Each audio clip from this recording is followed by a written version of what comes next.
बिस्मिल्लाहिर्रहमानिर्रहीम। Lecturer English 2022 interview का दूसरी वीडियो हम शुरू करते हैं। इसमें हम डिस्कस करेंगे कि किस तरह से मुख्तलिफ सवालात जो हैं वो घूम फिर के आते हैं और उनको हम कैसे टैकल करेंगे, क्या चीज़ें ज़रूरी हैं इंटरव्यू के हवाले से। और अब हम उसकी तरफ बढ़ते हैं। इम्पोर्टेंट क्या चीज़ है इंटरव्यू के लिए? अक्सर लोग पूछते हैं कि इंटरव्यू के लिए हमें क्या तैयारी करनी चाहिए। सबसे पहले तो ये ज़हन में रखें कि इंटरव्यू में आपसे ही वो बातें पूछकर और डायरेक्शन लेते जाएंगे। मिसाल के तौर से आपसे इंट्रोडक्शन के बाद वो आपसे पूछ सकते हैं कि आपका फेवरेट एरिया क्या है, और इसी तरह बातें निकलते निकलते कहीं भी जा सकती है। मसलन आपके लोकेशन के बारे में इंटरेस्ट डेवलप हो सकता है, आपने अगर अपनी एमए की डिग्री के मुतालिक बताया उससे इंटरेस्ट डेवलप हो सकता है। तो मल्टीपल तरीके से वो सवालात जो है वो पूछ सकते हैं। स्पीकिंग स्किल्स क्यों इंपॉर्टेंट है आपके लिए? इस वजह से इंपॉर्टेंट है क्योंकि you are suppose to teach the intermediate, graduate and BS classes in the college. So therefore जो आपके स्पोकन स्किल्स हैं, आपकी जो स्पीकिंग हैबिट है वो बहुत अच्छी होनी चाहिए। और ये स्किल जो है वो एक दो दिन के अंदर डेवलप नहीं हो जाते कि आप कहें कि एक दो दिन के अंदर आपके जो है वो जो स्पीकिंग स्किल है वो डेवलप हो जाएंगे, बल्कि इसको टाइम लगेगा और आपको प्रैक्टिस करनी है डेली बेसिस पर। वो मैं आपको बताऊंगा कैसे आप प्रैक्टिस करेंगे और उसको इम्प्रूव कर सकते हैं। Why should you practice difficult questions and develop the taste to interpret the literary text? आप क्या करेंगे? अपने आप को टारगेट देंगे कि भाई for example beauty is truth, truth beauty, that is you know all you need to know. इसको एक्सप्लेन कैसे करना है? तो अब आपसे वो कोई सवाल पूछ ले तो आप कंफ्यूज हो जाएं कि पता नहीं मैं इसको कैसे एक्सप्लेन कर पाऊंगा। तो ये अब आपने अपनी इंटरप्रिटेशन की स्किल्स को डेवलप करना है, क्योंकि ये ओपन एंडेड क्वेश्चंस होते हैं और फिक्स नहीं होते, और क्रिटिक्स भी यहाँ तक के इनके व्यूज भी डिफर कर रहे होते हैं। तो it's up to you to define. Moreover अगर हम एग्जांपल लें कि जो जोसेफ कॉनरेड का जो नोवेला था हार्ट ऑफ डार्कनेस, उसमें जो कर्ट्स के जो लास्ट वर्ड थे वो थे हॉरर हॉरर हॉरर। तो अब इसकी इंटरप्रिटेशन लाजमी नहीं है कि फिक्स हो। तो इसकी इंटरप्रिटेशन को आप जो है वो कर सकते हैं अपने तौर पर भी। अगर डेफिनेटली आपने पढ़ा होगा तो आप इसको जो है वो मुख्तलिफ तरीकों से हैंडल कर सकते हैं सवाल को। आपको जो की कोटेशंस हैं उसको मेमोराइज करने की क्या जरूरत है, या आपको कैसे जो है आपको किन बातों को मेमोराइज करने की जरूरत है, मैं आपको बताता हूँ। बहुत सारे जो चेयरमैन पीपीएससी के होते हैं वो दर हकीकत में इंग्लिश लिटरेचर के ही ज्यादातर लोग होते हैं, और वो पीएमएस करके फिर ब्यूरोक्रेट वगैरह या सीएसएस ऑफिसर बन जाते हैं ज्यादातर। या फिर कुछ ऐसे अफसरान होते हैं जिनका बाद में सर्विस में जाने के बाद इंग्लिश लिटरेचर में अपना जो उनका जो शौक है वो डेवलप होता है। उन्होंने जूलियस सीजर भी पढ़ा होता है, हैमलेट भी पढ़ा होता है। तो इन लोगों को आपने ये नहीं समझना कि वो लिटरेचर के लोग नहीं, उनका डेवलप हो जाता रहता है टेस्ट। तो आपसे वो कोई सवाल पूछ सकते हैं, जैसा कि जूलियस सीजर में वो एक बड़ी मशहूर कोटेशन है कि आई केम, आई सा, आई कंकर। तो ये अक्सर पूछ लेते हैं कि भाई ये कहाँ से है, इसको एक्सप्लेन करें। या हैमलेट का वो टू बी और नॉट टू बी बड़ा पसंद होता है आपसे, वो इस तरह की चीजें पूछ सकते हैं। कुछ आपका फेवरेट राइटर है, उसके बारे में कहेंगे अच्छा कोई दो चार उसकी कोटेशन या उसकी वर्सेस तो सुना दें आप। अच्छा आपको फलां शायर पसंद है तो आप उसकी दो चार नज्म तो सुना दें। दो नज्म से मुराद दो चार उसके वर्सेस या कोटेशन या कोई उसकी क्वाट्रेन आप सुना दें। तो आपके लिए ये इंपॉर्टेंट है कि आप उसको मेमोराइज करें। उसका तरीकाकार ये है कि जो आपके फेवरेट ऑथर्स होंगे या जो कुछ ऐसी चीजें होंगी तो उसको आप एक साइड पर अपने मोबाइल पे या किसी नोटबुक में सेव करेंगे। डिफरेंस आपको पता होना चाहिए की टर्म्स का, वो मैंने इंटरव्यू वाले ग्रुप में फाइल भी रखी, उसको आप देख भी सकते हैं। मसलन कॉलोनियलिज्म पोस्ट कॉलोनियलिज्म में फर्क बता दें, मेटोनोमी और सेनेक्टोकी में फर्क बता दें, सोलिलिकी और ड्रामेटिक मोनोलॉग में फर्क बता दें, स्ट्रीम ऑफ कॉन्शियसनेस में या फ्लैशबैक टेक्निक में फर्क बता दें। तो ये चीजें पता होनी चाहिए आपको। एक और बात भी जहन में रखें, आपको हर पोइट का दूसरे पोइट के साथ कंपैरिजन आना चाहिए। अब कंफ्यूज नहीं हो जाना। आपसे अगर वो पूछे कि भाई वर्ड्सवर्थ का और टीएस एलियट का कंपैरिजन करते हैं, तो कंफ्यूज नहीं होना। एक नजर आपने डालनी है कि भाई वर्ड्सवर्थ पोइट ऑफ नेचर था, he followed imagination, he wanted to enjoy the life of nature, he wanted to enjoy the personal freedom, दूसरी तरफ ये बातें बताने के बाद आपने इलियट पे चले जाना है कि इलियट सा the depraved society that was revised by the world war the first, or he wanted to present the modern elegy of the modern mankind. तो आपने उसको एक्सप्लेन कर देना है, तो डेफिनेटली कंफ्यूज होने से बजाय आप इन चीजों को एक्सप्लेन कर सकते हैं अच्छे तरीके के साथ। बेसिक ग्रामर स्किल्स क्यों मैटर करते हैं? अक्सर लोग पूछते हैं कि यार उन्होंने मुझसे बेसिक सवाल पूछे हैं प्रपोजिशन के, मैं तो हमें कहाँ याद है। आपने चूंकि इंटरमीडिएट की क्लास को पढ़ाना होता है तो आपको ये चीजें आनी चाहिए, और लाजमी नहीं है कि आपको हर चीज आएगी, कुछ ना कुछ तो डेफिनेटली आपको परफॉर्म करना बनता है, और वो आपको मौका भी देंगे। वो एक सवाल पूछेंगे ग्रामर का, दूसरा या तीसरा या चौथा पूछेंगे, फिर वो टॉपिक बदल लेंगे। तो ग्रामर के स्किल में वो आपसे क्या सवाल पूछेंगे? मसलन ये सवाल आजकल बहुत कुछ पॉपुलर है, खैबर पख्तूनख्वा में ये पूछा गया बहुत सारे लोगों से। चलें, अब आपके सामने ये सेंटेंस आ रहा है कि let me open the door, तो इसका वो आपसे कहेगा कि भी इसका सेंटेंस स्ट्रक्चर या सिंटैक्टिक स्ट्रक्चर तब्दील कर दें। तो आपने परेशान नहीं होना, वो इसके सेंटेंस स्ट्रक्चर तब्दील करने के लिए आप इसको पैसिव में बदल दें, इसको आप कर दें let the door be open by me. इस तरीके से, इसी तरह इस तरह के सवाल से परेशान नहीं होना कि टेंसेस कौन से हैं और कितने टेंसेस की तादाद है। मेजर टेंसेस हमारे पास 3 हैं, मल्टीपल उनकी डिवीजन हम करके 4 मल्टीप्लाइड बाय 3 12 टेंसेस कर देते हैं। ये सवाल इस वक्त 2022 में पूछे गए हैं खैबर पख्तूनख्वा में, और ये सवाल भी पूछा गया कि which one is not considered the tense, कौन सा टेंस ऐसा है जो टेंस नहीं है, तो वो फ्यूचर का टेंस है। फ्यूचर के टेंस को इंग्लिश में जो लिंग्विस्ट हैं वो नहीं मानते, क्योंकि वो कहते हैं कि प्रेजेंट है या पास्ट है।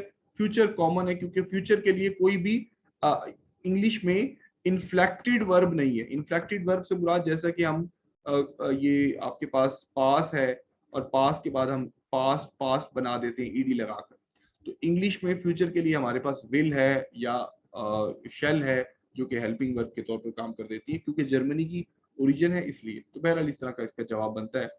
ट्रांसलेशन आपसे पूछ सकते हैं ईडियम्स की, और आपसे कहेंगे तर्जुमा बता दें। मसलन आपसे वो पूछेंगे कि ये डेमोक्लिस सॉर्ड है, इसका क्या मतलब है, या फिर नाच ना जाने आंगन टेरा।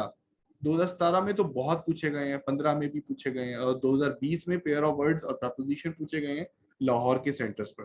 तो ये आपके जहन में होना चाहिए कि छोटे छोटे सेंटेंसेस आपके लिए परेशानी कर सकते हैं, लेकिन परेशान नहीं होना उस जगह पर। आप अपने आप का कॉन्फिडेंस लूज नहीं करना और जवाब देना है उसका। अगर नहीं जवाब आता तो अपॉलॉजी कर लेनी है सिंपली। लिंग्विस्टिक्स का बुनियादी नॉलेज आपके लिए कैसे फायदेमंद हो सकता है? जैसा कि आपने अब भी देख लिया कि किस तरह से बहुत सारे ऐसे लोग जो कि एमफिल भी कर चुके हैं लिंग्विस्टिक्स में, उनके उनके पास शायद ये नहीं था उनको इल्म कि बहुत सारे फेमस स्कॉलर्स हैं वो बहुत सारी लिंग्विस्टिक्स की फील्ड के साथ अटैच हैं। तो आपको पता होना चाहिए भी फर्डिनांड द साशर जो है वो किसके साथ अटैच है, नॉर्म चॉम्स्की की क्या रिसर्च है, ठीक है, और ब्लूमफील्ड की रिसर्च किस तरफ है। तो ये चीजें आपको थोड़ी सी बेसिक पता हो अगर आपका लिंग्विस्टिक्स मेजर है। अगर लिटरेचर भी पढ़ा तो डेफिनेटली आप इसको छोड़ नहीं सकते। और इसके बाद जो है अगर आपसे कोई लिंग्विस्टिक का सवाल बार बार पूछे तो आपने उसे ये नहीं कहना कि प्लीज मुझसे लिटरेचर के सवाल पूछे, मैं तो लिंग्विस्टिक्स नहीं। आपने ऐसा हरगिज नहीं कहना, ये नेगेटिव इंप्रेशन आपका उसमें जाएगा, क्योंकि एक सब्जेक्ट लिंग्विस्टिक का जो है ना वो लाजमी तौर पर पढ़ाया भी जाता है। ये आप सवाल देख सकते हैं कि डायक्रॉनिक और सिंक्रोनिक लिंग्विस्टिक्स क्या है, एक हिस्ट्री से रिलेटेड है, एक प्रेजेंट लैंग्वेज की जो है नॉलेज से मुतलिक है। कॉमन क्वेश्चंस आपके सामने इसी तरह आप देख सकते हैं। ग्रामर के बुनियादी सवाल आपको किस तरीके से परेशान कर सकते हैं? मसलन आपसे ये सवाल पूछे जा सकते हैं, ये 2017 में पूछे गए हैं कि एक्सप्लिसिट और इम्प्लिसिट में फर्क बता दें। एक्सप्लिसिट ऐसी चीज जो बिल्कुल वाजे हो, आया हो, और इम्प्लिसिट ऐसी चीज जो कि मुबहम हो, डाउटफुल हो, इशारा किया जा रहा हो। इसी तरह आप अगर अल्टरनेट पे जाएं, अल्टरनेट का मतलब होता है मुतबादिल दिन, रोटेशन के हिसाब से, और अल्टरनेटिव का मतलब होता है मुतबादिल, जिसको हम अंग्रेजी में कहते हैं सब्स्टिट्यूट। तो ये छोटे छोटे पेयर ऑफ वर्ड्स हैं, ये आपको 11वीं 12वीं की जो इंटरमीडिएट की किताब है इसमें से मिल जाएंगे।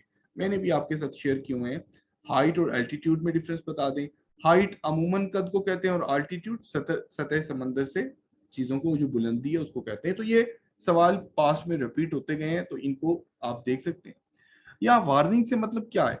वार्निंग से मतलब ये है कि अपना कॉन्फिडेंस मत छोड़ें आप बिल्कुल भी एक, you don't have to cut a sorry figure के बिल्कुल मायूस होकर मस्कीनों की तरह बैठने लग जाए कि भाई you don't know the grammar, it means you are not able to teach anywhere. Grammar एक स्किल है और ये सीखने से आ जाता है। हमने भी जब इंटरव्यू दिया तो इतनी अच्छे स्किल नहीं थे जो अब पढ़ाने के बाद अच्छे हो रहे हैं या होते हैं। एक लाइफ लॉन्ग प्रोसेस होता है, तो बिल्कुल कॉन्फिडेंस नहीं लूज करना आपने, ठीक है, ये जहन में रखिएगा। करंट अफेयर्स और जीके क्यों मैटर करता है, क्यों इस तरह के सवालात आपके लिए परेशान कुन कर सकते हैं। आपने उनको कह दिया कि आपने अमेरिकन लिटरेचर में आपका दिलचस्पी है, तो आपसे वो किस तरह के सवालात पूछ सकेगा? वो आपसे कॉलोनियलिज्म, अमेरिकन की हिस्ट्री पूछेगा, अमेरिकन लिटरेरी मूवमेंट्स के बारे में पूछेगा, वो आपसे ट्रांससेंडेंटलिस्ट के बारे में पूछ सकता है, मैजिकल रियलिज्म के बारे में पूछ सकता है, डार्क रोमांटिसिज्म के बारे में पूछ सकता है, वो आपसे अमेरिका की जो वॉर ऑफ इंडिपेंडेंस है, मार्शल प्लान है, उसके बारे में पूछ सकता है। इस तरह के सवाल आपके आ सकते हैं। जिस फील्ड में आप इंटरेस्ट शो करवाएंगे उसमें से भी आ सकते हैं। मार्शल प्लान जो कि 1948 में यूएसए ने शुरू किया, यूक्रेन इशू के बारे में ये पूछे जाते रहे सवाल। तो आपको मल्टी डायमेंशनल होना पड़ेगा, और ये सवाल इतने मुश्किल नहीं होते, कॉमन होते हैं सवाल, इनको हम आंसर कर सकते हैं। मसलन आपने अगर बात की, आपको पोस्ट कॉलोनियल लिटरेचर में दिलचस्पी है, तो वो आपसे एक सवाल पूछ ले कि अच्छा, पोस्ट कॉलोनियल का मतलब है साउथ अफ्रीकन राइटर्स भी पसंद होंगे, आपको पढ़े होंगे, तो वो आपसे एक छोटा सा सवाल पूछ ले कि भाई अपार्थेड रूल क्या है। तो अपार्थेड रूल आप अब वहां पे खामोश हो जाएं तो डेफिनेटली आपके लिए एक वीक पॉइंट है कि आपने ये अपार्थेड रूल के बारे में नहीं पढ़ा, जो कि बेसिकली एक ऐसी सेग्रीगेशन थी साउथ अफ्रीका में जिसमें ब्लैक वर्सेस वाइट को जो सेपरेट किया जाता था।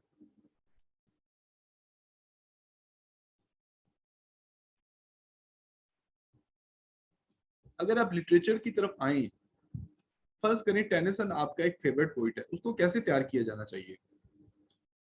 तो टेनिसन को तैयार करने के लिए मैंने चंद एक आपके सामने एक वो रखी है, आपके सामने एक स्ट्रेटजी रखी है कि आप देख सकते हैं कि किस तरह से इसको कवर करना है। सबसे पहले तो टेनिसन की जो सारी शायरी है, आप उसको नहीं पढ़ सकते, जहन में रख लें आप, ठीक है। तो टेनिसन आपका फेवरेट पोइट होने का मतलब है कि अगर आपने सिर्फ उसकी एक भी पोइम पढ़ी है ना, तो वो आपका फेवरेट हो सकता है। You don't have to prove them that कि भाई बाय रीडिंग 30 to 40 पोइम्स पढ़ने के बाद ही कोई आथर आपका फेवरेट हो सकता है, नो। तो ये जहन में अपने रख लें। लेकिन फिर कुछ आपने चीजें जहन में जो तैयार करनी है वो आपने ये जहन में रख लें, वो क्या क्या तैयार करनी है। आपके सामने चंद सवाल आ रहे हैं। किस तरह की पोइट्री वो लिखा करता था, मैसेज क्या उसकी पोइट्री का। इसके अलावा वो पोइट ऑफ पास्ट क्यों कहा जाता है। इसके अलावा हिस्टोरिकल या मिथोलॉजिकल या पर्सनल उसने इवेंट लिखे। इसके अलावा उस दौर में वो एक्टिव था। उसकी पोइट्री के क्या इंपॉर्टेंट फीचर्स थे, उसका डिफरेंस भी बता दें रॉबर्ट ब्राउनिंग के साथ उस दौर के जो कंटेम्प्रेरी है। Definitely you have to prepare for the comparative analysis of that contemporary poet. Tennyson की जो यूलिसिस है, मोस्ट इम्पॉर्टेंट जो वर्क है, उसकी ब्रीफ समरी या सेंट्रल थीम बता दें। टेनिसन की जो थीम्स में इंपॉर्टेंट डेथ का एलिमेंट है, क्योंकि हमने आपने पढ़ा होगा कि इनके फ्रेंड थे आर्थर हेलम, उनकी डेथ हो गई थी, उन्होंने उस पर जो है वो एक एलिजी भी लिखी थी, ठीक है। तो ये इसको टेनिसन को विक्टोरियन एज का रिप्रेजेंटेटिव पोइट क्यों कहा जाता है। तो इस तरह के काफी सारे सवाल हैं, ये आप इनको देख सकते हैं कि इसके अंदर क्या क्या एलिमेंट कॉमन। तो ये आपके हो गया सारा एक फेवरेट पोइट की, ये तो हो गया मेजर पोइट आपका। अब मैं आपको एक हिंट देता हूं कि लाजमी नहीं कि टेनिसन आपका पोइट है, फेवरेट है, और अब डेफिनेटली आपने बता दिया कि टेनिसन फेवरेट पोइट है, तो अब आपसे वो सवाल पूछेगा कि अच्छा आपकी फेवरेट एरिया, इसका मतलब है पोइट्री है। अब वो पोइट्री से सवाल सोचे क्या पूछ सकता है। वो आपसे पूछेगा पोइटिक डिक्शन क्या है, वो आपसे सुपर सेगमेंटल फीचर्स के बारे में पूछ सकता है, वो आपसे राइम के बारे में पूछ सकता है, वो आपसे फुट के बारे में पूछ सकता है, ठीक है। वो इसके बारे में आपसे सोनेट के बारे में, सोनेट की टाइप से पूछ सकता है, वो टाइप्स ऑफ पोइट्री के बारे में पूछ सकता है। इस तरह के सवाल आपसे वो आप एक्सपेक्ट करें कि वो आपसे पूछ सकता है, ठीक है। तो ये अब जेन में रख सकते हैं। फिर फिगर ऑफ स्पीच वगैरह वगैरह। अब ये बातें करते करते अचानक से हो सकता है वो आपसे ये कहे कि ओके टेनिसन पे मुझे एक लेक्चर डिलीवर करके दिखाएं। तो आपने परेशान नहीं होना, ये प्रैक्टिस अगर आपने की होगी तो आप अच्छे से डिलीवर कर पाएंगे। तो आपने टेनिसन पे एक अच्छा सा लेक्चर डिलीवर कर देना है। इसी तरह अगर वो आपसे पूछे कि आप एक पोइम को कैसे पढ़ाएंगे क्लासरूम में, तो डेफिनेटली ऐसे तमाम सवालों की प्रैक्टिस अगर आपने की होगी तो आप इस काबिल होंगे कि इनको बता सकेंगे। अगर हम लिटरेचर के मजीद सवालों को देखें कि हिस्ट्री ऑफ इंग्लिश नॉवल को वो कह रहे हैं कि एक जरा ब्रीफ लेक्चर हमें डिलीवर कर दें, तो ब्रीफ लेक्चर डिलीवर कर दें तो वो आप सामने जाएंगे डेमोन्स्ट्रेशन पे और डिलीवर करेंगे। इसी तरह आपसे वो सवाल पूछते हैं कि भाई इंग्लिश लिटरेचर की हिस्ट्री को 2 मिनट में ब्रीफ करो। आप कंफ्यूज हो जाएंगे, 2 मिनट में कैसे ब्रीफ करूं, मैंने तो इतनी मोटी किताबें पढ़ी हुई हैं। तो परेशान होने की जरूरत नहीं है, 2 मिनट को मत छोड़ें। आपका वो रिदम फ्लो, आपकी फ्लुएंसी, आपका नॉलेज, आपका कॉन्फिडेंस चेक करने के लिए कह रहे हैं। तो बिल्कुल अपना हौसला मत हार जाए। वहां पर कोई आपके पास खोने को कुछ नहीं है, वहां पर कोई परेशान नहीं हुआ, कोई पैसा नहीं लूट जाएगा आपको। What was the difference attitude toward nature by Wordsworth and Coleridge? बड़ा आसान और कॉमन सवाल है। Wordsworth poet of nature और Coleridge poet of supernatural. He added supernatural element. He was more inspired to add these elements in his poem like Rhyme of Ancient Mariner में किस तरह उसने जो है वो लाइफ वर्सेस डेथ का comparison किया। और वर्ड्सवर्थ जो है वो पोइट ऑफ इमेजिनेशन है, वो पोइट ऑफ क्या कहते हैं, he preferred individual superiority over philosophical thinking. तो ये आप इसको प्रिपेयर करके जा सकते हैं। सवाल कॉमन से, लिटरेचर क्यों पढ़ें, या टाइप्स ऑफ लिटरेचर के बारे में पूछ सकता है। साइंटिफिक लिटरेचर है और दूसरा हमारे पास एस्थेटिक लिटरेचर है, या जो ऐसा लिटरेचर जो कि फॉर आर्ट, फॉर आर्ट सेक के तौर पर हम इसको समझते हैं, आर्ट फॉर लाइफ सेक के तौर पर समझते हैं। तो ये दोनों डिवीजन साइंटिफिक लिटरेचर में आपका चार्ल्स डार्विन वगैरह की आ जाएंगी, और बाकी में दूसरी। लेक्चरर क्यों बनना चाहते हैं, ये डायनामिक जॉब है, क्या वजह है, आप क्यों इसको परसू करना चाह रहे हैं, तो ये एक अच्छा सा आंसर होगा आपके पास। इंशाल्लाह इस सवालों के मुतालिक मैं आपकी अच्छी तैयारी भी करवाऊंगा। 5 इंटरव्यूज मैंने आपके सामने रख दिए हैं, इनको जरा आप देख सकते हैं किस तरीके से वो इंटरनेशनल अचीवमेंट के मुतालिक सवाल पूछा गया पाकिस्तान का। फेवरेट जॉनरा बताई जाए, समरीज पूछी गई, फोनोलॉजी और फोनेटिक का डिफरेंस पूछा गया, पोएटिक लाइसेंस के बारे में, और जिनका थीसिस था उसके बारे में, जेंडर रोल वगैरह के बारे में पूछा गया। वोकैबुलरी को कैसे पढ़ाएंगे आप, ट्रांसलेटिव वर्ब्स को कैसे पढ़ाएंगे, ठीक है, ये आपके सामने जो है वो किस तरीके से सवाल पूछेंगे। इसी तरह और भी आपके सामने एक मॉडल आपके सामने एक पास्ट इंटरव्यू रखा गया है। कॉलेज को as a supernaturalist poet जो है डिफाइन करें, कंपाउंड नाउन को डिफाइन करें। इसी तरह आपसे वो ये भी पूछ सकते हैं डिमॉन्स्ट्रेटिव एडजेक्टिव को डिफाइन कर दें। कल इंशाल्लाह हमारी जो फर्स्ट क्लास होगी उसमें हम बेसिक ग्रामर को टच करेंगे और आपको आइडिया दूंगा मैं कैसे प्रिपेयर करना है। डेफिनेटली आपके साथ हेल्प भी करूंगा मैं। और आपसे वो इस्लामियात के क्विज भी पूछ सकते हैं। अक्सर लोग कहते हैं 2 सवाल मैंने नहीं दिए इसलिए मैं फेल हो गया। 2017-18 में जब मेरा इंटरव्यू हुआ तो मैंने तकरीबन 4 से 5 या शायद 6 सवाल उनका मैंने आंसर नहीं दिया था। 2-3 इस्लामियात के थे, 2 करंट अफेयर्स के थे, 2-3 लिटरेचर के थे। तो मेरा इंटरव्यू 24 से 25 मिनट का रहा और मैंने 92 मार्क्स स्कोर किए। तो ये चीजें नहीं मैटर करती, तो ये आपने इन हवाले से परेशान नहीं होना। अब बाकी क्या चीजें इंपॉर्टेंट है, आप जाते हुए अपने मेडल्स, अपनी थीसिस, आपने कोई पोएम्स लिखी हुई हैं, अपनी कोई डिग्रीज, एक्कोलार्ड्स, कोई achievements, anything that you have, you can take these things with yourself and you can present it to the chairman that these are my accolades and I have gathered all these in my previous career वगैरह वगैरह। और सबसे बड़ी बात, जो आपका पहला introduction है उससे भी काफी सवाल हो सकते हैं। मसलन आपने बताया आप फैसलाबाद से हैं, तो अब फैसलाबाद की इंपॉर्टेंट जो लोकेशन है उसके बारे में तैयार करें, वो कहाँ पे है, घर किधर है, उसके MNA जो है हल्का नंबर क्या है, उसका जो PP नंबर है वो क्या है, उसके अलावा उसको लाइलपुर क्यों कहा जाता है, इस तरह के सवाल। इसके अलावा प्रैक्टिस बहुत इंपॉर्टेंट है, अपने आप के साथ बात करें, शीशे के सामने खड़े होकर बात करें, बोले, मुसलसल बोले, एक बात अगर गलत करती है दोबारा से रिपीट करें। तो ये चीज प्रैक्टिस बहुत मैटर करती है। आपका पहला 5 मिनट का इंप्रेशन बहुत अच्छा हो जाए तो उम्मीद की जाती है कि इंटरव्यू आपका अच्छा लास्ट करेगा। इसके अलावा get on the same side as the interviewer, interview के साथ बहस करने की जरूरत नहीं है, आर्गुमेंट देने की जरूरत नहीं है। वो इस पोजीशन पे है कि आपको एक्सप्लॉइट कर सकता है। तो अगर आपको लगे आपने कोई बात गलत कह दी है, या अगर आपको लगे कि आपको कोई बात नहीं आती, या अगर आपको लगे कि वो अपनी बात को असर्ट करवा रहा है, तो सिंपली अपोलोजाइज करके उसको ये कह दें कि I will have a look at it, मैं इस पे बाद में एक नजर डालूंगा, शायद आई माइट बी रॉन्ग, और आप इसको देख सकते हैं। ये एक झुक जाना या अपने आप को एक वो पोजीशन पे डालना, ये इंसानों का एक शिवा है, ठीक है। To err is human, to forgive is divine. तो ये इसको आपने परेशान नहीं होना। इलीगल और इनअप्रोप्रिएट क्वेश्चंस के बारे में भी आप तैयार रहें कि किसी से वो कुछ भी पूछ सकते हैं, किसी भी तरह का। मसलन 2017 में एक शख्स से इंटरव्यू उन्होंने किया और उससे 1971 की सेपरेशन के बारे में सवाल पूछा। तो जब 1971 की सेपरेशन के बारे में सवाल पूछा तो कुछ ऐसी चीजें थी जिसके ऊपर उनको जो है वो ऐसी बात करनी चाहिए थी जिसको हम कह सकते हैं कि he should be at the side of the interview, और उसको नेशनल सॉवरेनिटी और कौमी जो इश्यूज हैं उनको सामने रखकर बात करनी चाहिए थी। तो डेफिनेटली उन्होंने ऐसा ना किया, तो इसको एक रिब्यूटल का सामना करना पड़ा। पॉजिटिव सोचें, जस्टिफाई करें अपनी पोजीशन को। किसी भी हालत में आप पॉलिटिकल इश्यूज को जस्टिफाई मत कीजिएगा। आप सबसे पहले गवर्नमेंट सर्वेंट होने जा रहे हैं, तो आपका काम जो है वो आवाम की खिदमत है। तो आपका काम किसी भी सियासी पार्टी या पॉलिटिकल पार्टी की साइड या तरफदारी करना नहीं होगा। तो इस हवाले से इन तरह के सवालात को भी चैलेंजिंग जो होंगे इनको आपने अच्छे से हैंडल करना है। ड्रेस कोड वगैरह अच्छा हो, बहुत ज्यादा आप भड़कीले वगैरह ड्रेस ना पहन के जाइए।